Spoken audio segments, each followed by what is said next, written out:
Okay. Bismillahirrahmanirrahim. Assalamualaikum warahmatullahi wabarakatuh and good morning. Okay, I think for this sharing session, saya akan using a mixed method lah for the media. Okay, first of all, I would like to say thank you very much for inviting me as a guest speaker for this international webinar, especially thanks to the Universitas Islam Sultan Agong or Unissula. Okay, and for this international webinar team is for keaslian lingkungan dalam konstruksi bangunan. Okay, jadi tadi macam yang Dekan maklumkan tadi, saya dengar kata ini bukan merupakan kerjasama pertama antara UTHM dan juga Unissula, tapi untuk makluman Dekan juga ini merupakan our first collaboration with the Faculty of Engineering Technology. So I hope this collaboration will akan diperbanyakkan dan diperhebatkanlah selepas ni insyaAllah. And this is our first webinar together. Okay, so for this morning session, I will give some sharing talk on the POFA, a potential waste as a construction material. So just now, as we can hear from Associate Professor Dr. Andri about the agricultural waste. And for this session, I'll focusing about the POFA. Okay, what actually is the POFA? Apa itu POFA? So this is the contents of my presentation. So I have some introduction about the POFA, and then we will proceed about the pozzolanic properties of the POFA and how to prepare the POFA, the chemical properties, the physical properties, and also the POFA in the concrete. What is the performance of the POFA itself? Okay, now for some introduction. Okay, what actually is POFA?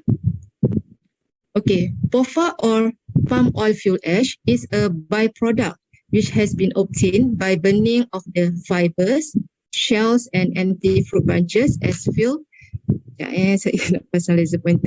Shells and empty fruit branches as fuel in palm oil mill boilers. So sebenarnya POFA ni adalah ash. Ash tu dia macam habuk daripada terhasil apabila kita bakar. Kita bakar fiber, kita bakar shells dan juga kita bakar fruit bunches ni. Kan dekat kelapa sawit tu dia ada dia punya buah kelapa sawit tu. So kita buat pembakaran. So hasil daripada pembakaran tu dia akan menghasilkan ash ni. So ash ni we call it as the palm oil fuel ash. Okay, so in Malaysia, as we know, Malaysia is the second largest production of palm oil after the Indonesia. So Indonesia is the yang pertama lah yang menghasilkan palm oil ni. So Malaysia yang kedua terbesar di dunia. Jadi maksudnya bila terbesar ni dia akan menghasilkan banyaklah ash tadi kan, sebab dia menggunakan untuk pembakaran. So it was expected about 110 million tons of the solid biomass is expected to produce in 2020 with a 30% of new solid biomass generation per year estimate. Maksudnya setiap tahun dijangka 30% daripada biomass ni akan terhasil. Dia estimate lah, dibuat secara statistik macam tu . Okay. Nonetheless, only fruits are used in palm oil processing, which leaving solid biomass empty fruit branches, oil palm fronds, oil palm trumpets, palm kernel shells and mesocarp fiber. So that means kita cuma bila kita tanam pokok kelapa sawit ni kan, kita just use ni sahaja, dia punya buah ni sahaja. Dan daripada buah ni dia akan menghasilkan the empty fruit branches, akan menghasilkan yang kosong yang dikenali sebagai OPEFP. Dan dia juga menghasilkan kernel shell. Okay, kalau we can see kernel shell yang di sini yang tengah-tengah ni at the center. And then it also produce the mesocarp fiber. Mesocarp fiber ni the yellow color ni, the yellow one ni. And then also the palm oil fuel ash, the POFA, and also the palm oil mill effluent or POME.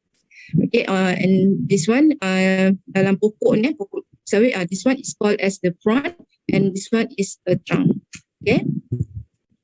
Yes. So this figure also shows the waste material from the palm oil tree. So as we can see here, ini adalah empty fruit bunches. Maksudnya daripada pokok kelapa sawit tadi tu kan, yang kosong tu dia akan hasil macam ni lah. Yang kosong. Lepas tu ini pula dia palm fiber dan juga ini adalah kernel shell. Ini semua dia akan jadi waste, dia akan jadi bahan buangan. Bila bayangkanlah bahan buangan yang banyak ni, macam mana kita nak mengguna pakai balik kan? Okay, jadi at Malaysia, we have the National Biomass Strategy. So pada tahun 2012 ni, they also has estimated, maksudnya daripada 2010 until 2020 memang dia dah satu prediction lah. Maksudnya sehingga 2020 akan terhasil sehingga 110 solid waste daripada palm oil industry sahaja. So bayangkan daripada palm oil industry ni pun dia dah menghasilkan sebanyak 110 tan solid waste. Jadi bayangkan kalau waste yang lain macam mana lagi. Okay. So in 2020, almost 9 million tons of biomass will be used as fuel to produce electricity in palm oil mill, with 5% of ash will be extracted as palm oil fuel ash. Okay, so beberapa researcher ni memang dia dah mention lah macam dikatakan biomass ni boleh digunakan sebagai fuel untuk produce electricity di dalam kilang palm oil itu sendiri. Okay, dan di mana bila kita menggunakan tu sebagai fuel tu akan terhasil 5% ash. Okay. So the palm oil industry however faces a problem when it comes to the management of the ash. Maksudnya tadi bila kita dah guna pakai pula biomass ni tadi, ada pula timbul satu lagi masalah, iaitu macam mana kita nak handle the ash tu. Kan, sebab kita akan menghasilkan 5% ash. So how kita nak nak handle this ash ni? Okay, so currently the ash was disposed of or delivered into the landfills. So normal practice sekarang ash ni cuma dibuang sahaja ataupun dihantar kepada landfills. So as we can see here, okay, ni di Maran Terengganu Malaysia. Kalau kita dapat lihat, POFA ni dia buang macam tu saja. Ash ni tadi tu dia buang macam tu sahaja di kawasan open space. Okay, and also dekat Parit Sulong Batu Pahat Johor Malaysia also we can see a dump of the dump of the ash that located in this POFA mill. So kalau untuk maklumat, Parit Sulong Batu Pahat ni quite near lah with our campus at Pago UTHM. Okay, so inappropriate mismanagement can lead to the eutrophication, pollution and other disturbances for aquatic ground and issues. Maksudnya bila kita tidak menguruskan kita punya waste secara teratur, dia akan menyebabkan bermacam-macam pula masalah kan, seperti yang dimasukkan di sini. And the waste disposal must therefore be reduced and this waste must be reused by other industries. Jadi kita perlu kurangkan waste disposal tu dengan cara mungkin kita mengguna pakai dengan industri lain. Okay, so now we proceed about the pozzolanic properties of POFA. Okay, macam tadi Dr. Andi juga ada mention about the pozzolanic properties. Actually, the pozzolanic properties ni adalah the main criteria when we use the waste to become as the any of the cement replacement of the concrete. Itu adalah dia punya main indicator. Maksudnya bukan maksudnya POFA sahaja. Maksudnya bila kita menggunakan pakai waste material, kita mesti make sure is it that material have contain the pozzolanic properties. Kalau dia ada pozzolanic properties, so kita boleh proceed untuk gunakan dia sebagai cement replacement. Okay. So this POFA can be used as the cement replacement in concrete, okay, due to this pozzolanic properties. And also, according many studies, it was revealed that this agricultural waste contain high amount of silica and can be used as the pozzolanic material. Okay, so banyaklah kajian-kajian telah dijalankan dan memang mendapati bahawa POFA mengandungi silika yang tinggi dan sesuai digunakan sebagai cement replacement. Okay, so from this table we can see previous researchers has conducted that using the POFA, and as we can see, okay, this is the main criteria to recognize is our waste is contain the pozzolanic reaction atau inilah maksudnya boleh menghasilkan pozzolanic reaction atau tidak. Normally kita akan tengok dekat sini, kat silicon dioxide ni. Okay, so kalau kita perhatikan di sini, around the range is about the 40% until 80 lah. Kita boleh simplifykan macam itulah. Tapi at various sebab kenapa various silicon dioxide content, sebab macam tadi as I mentioned earlier, this one is the agricultural maksudnya dia akan ditanam di berbagai tempat, berbagai location. Jadi bila berbagai location tu of course lah tanah dia pun berbeza, tanah pun akan mengandung nutrien yang berbeza. So that means dia akan contribute to the difference of the chemical composition. Okay.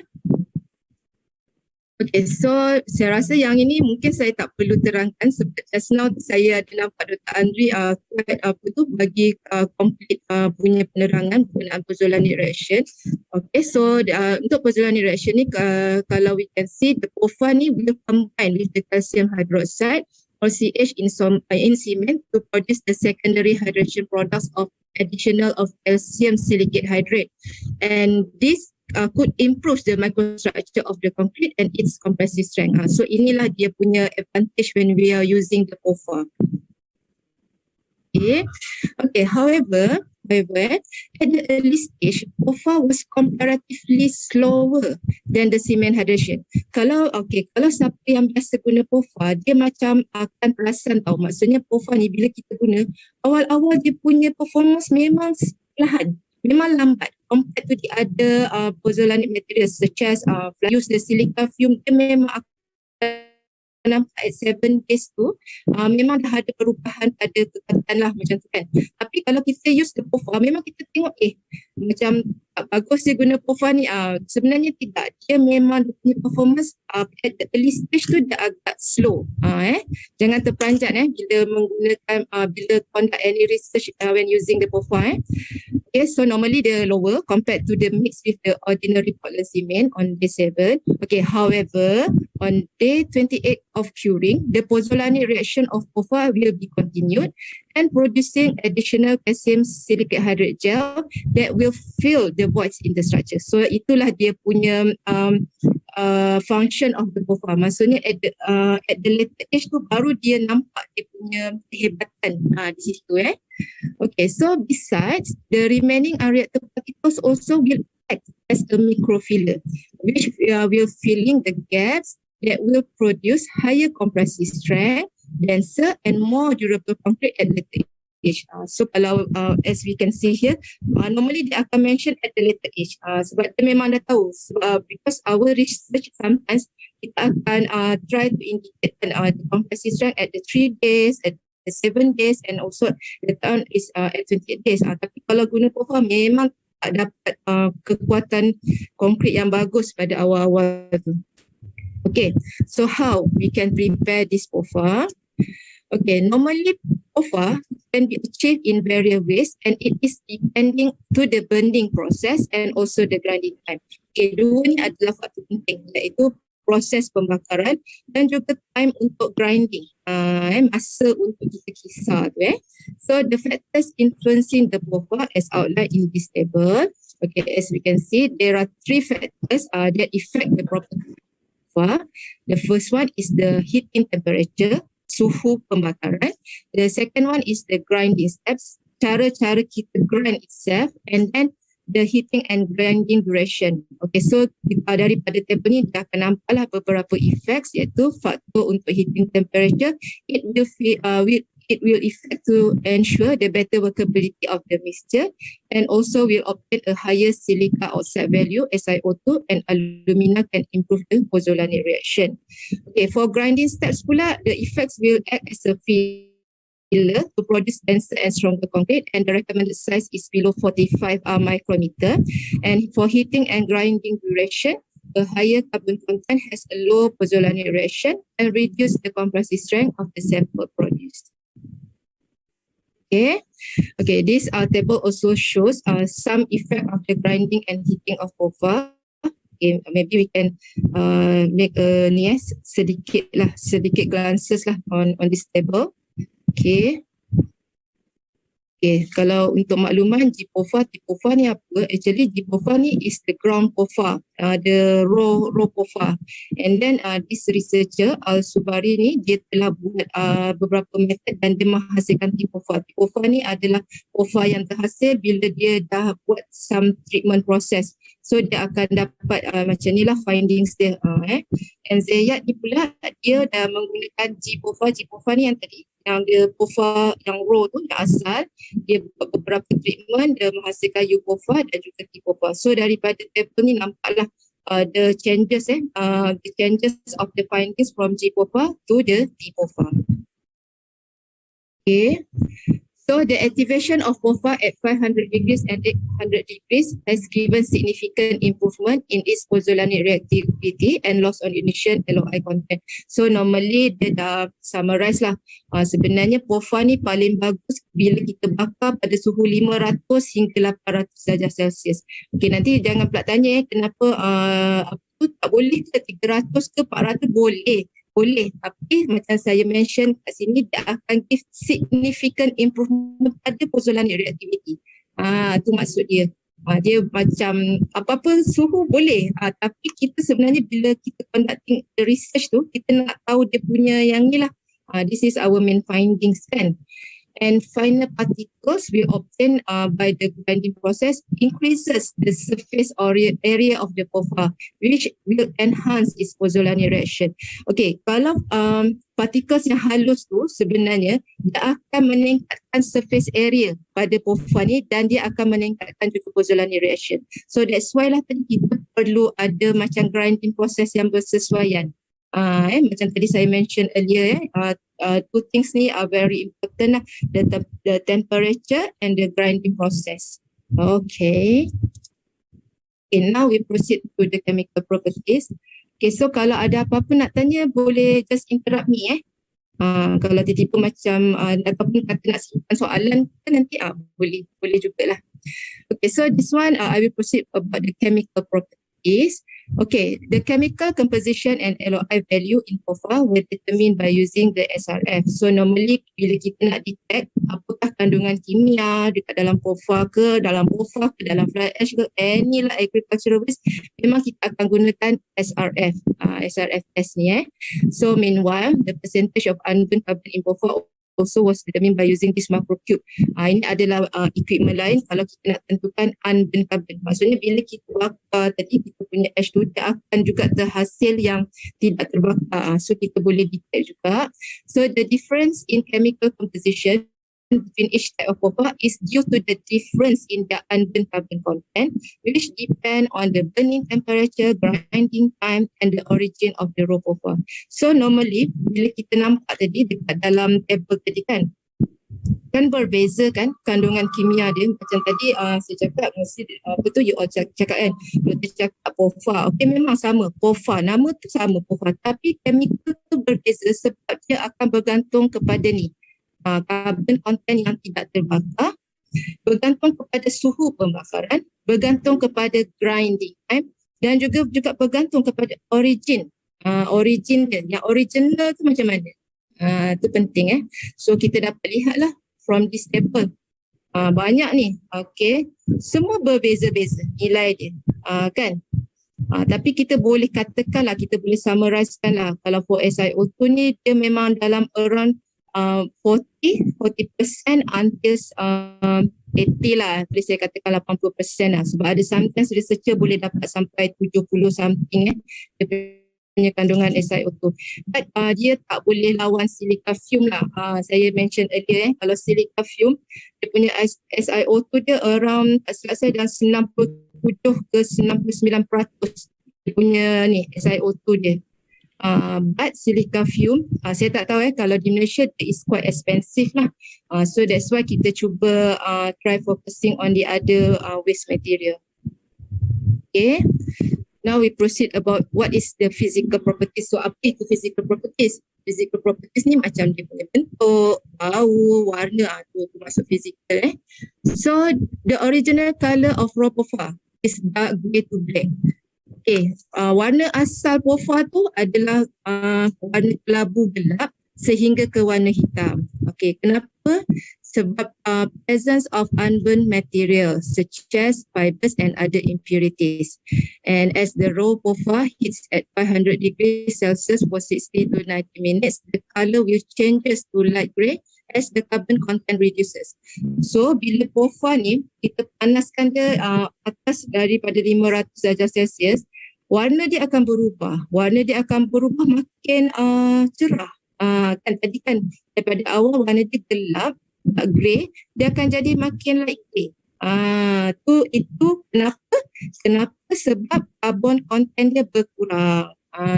Sebab dia semua bila kita buat research ni kita mesti tahu macam kenapa dia kena macam tu, macam okey dah dapat jawapan macam tu, dia tak dia kena macam okey, dia kena tahu faktor-faktor tu, kita kena kaji why. And besides, the color of the ash is affected by the burning temperature in its burning time, and the color of ash also becomes light grey to brown. Okay. Daripada light grey ni tadi, dia boleh juga datang ke wadah bertukar, change to brown colour. Bila dia menghampiri pembakaran sehingga 800 darjah Celsius. So ini ada researcher dia buat berkenaan colour ni, dia dapat findings, daripada light grey ni boleh tukar jadi warna coklat. Bila dibakar sehingga suhu 800.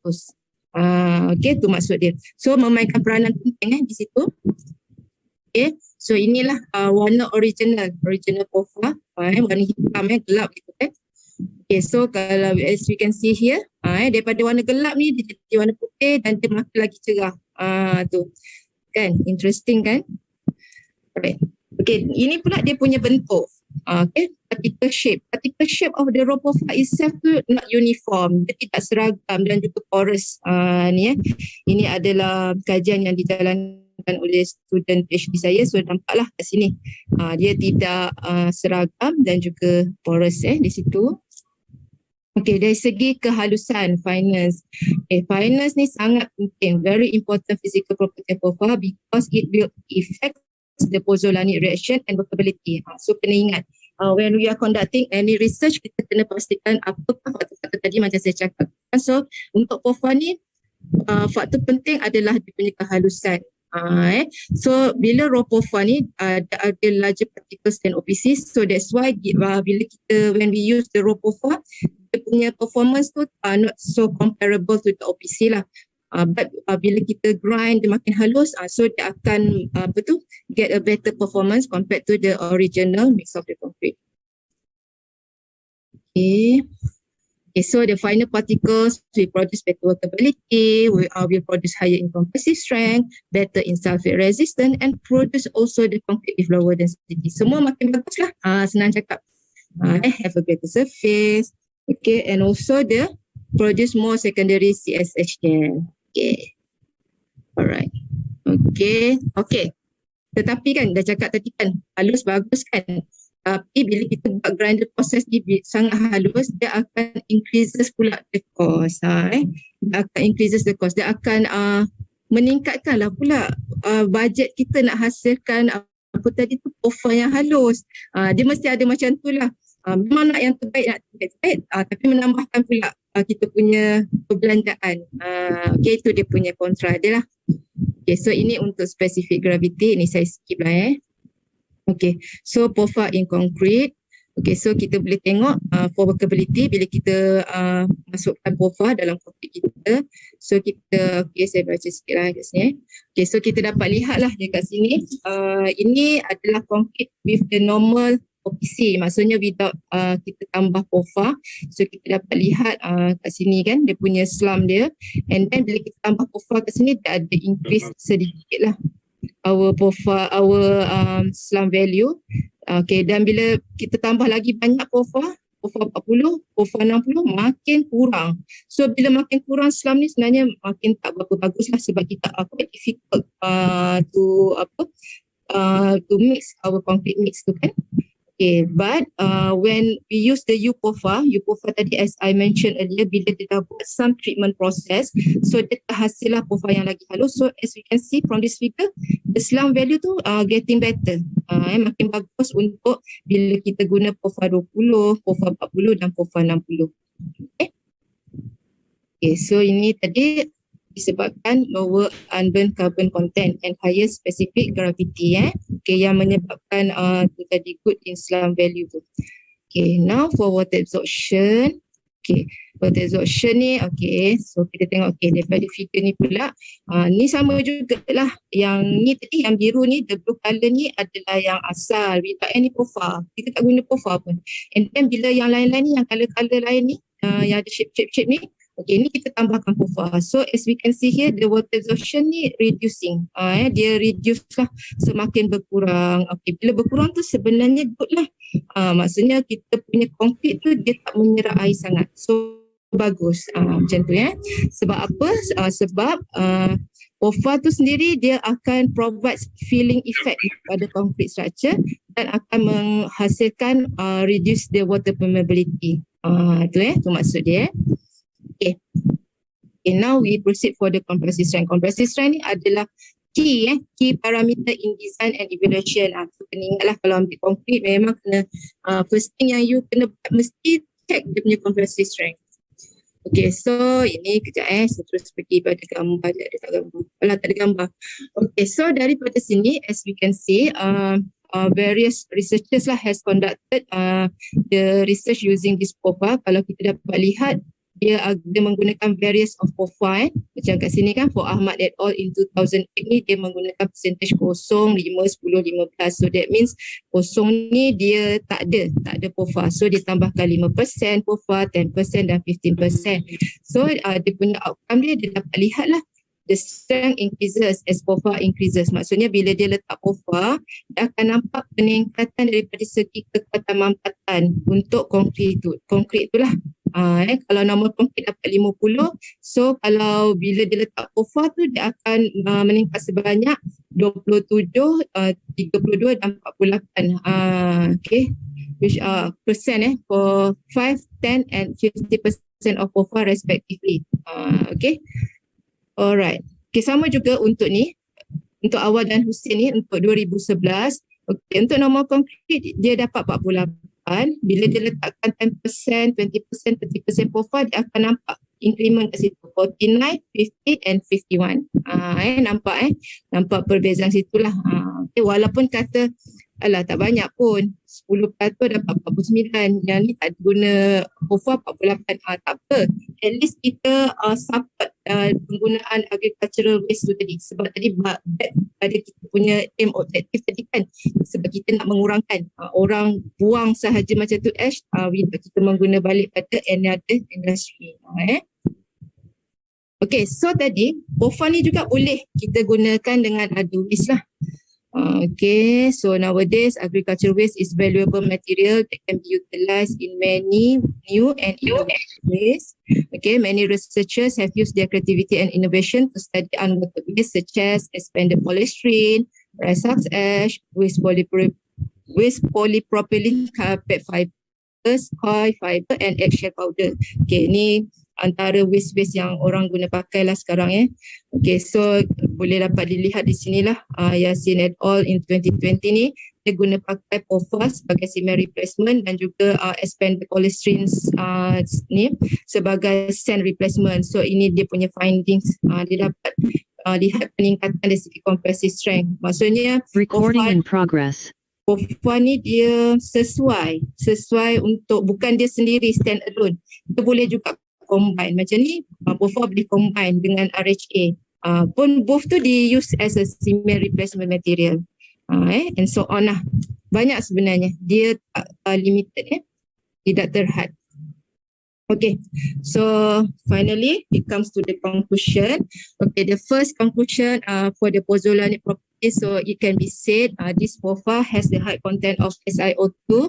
So POFA can be indicated to its high pozzolanic properties. And for preparation of POFA, burning times and grinding time will contribute to various properties of POFA.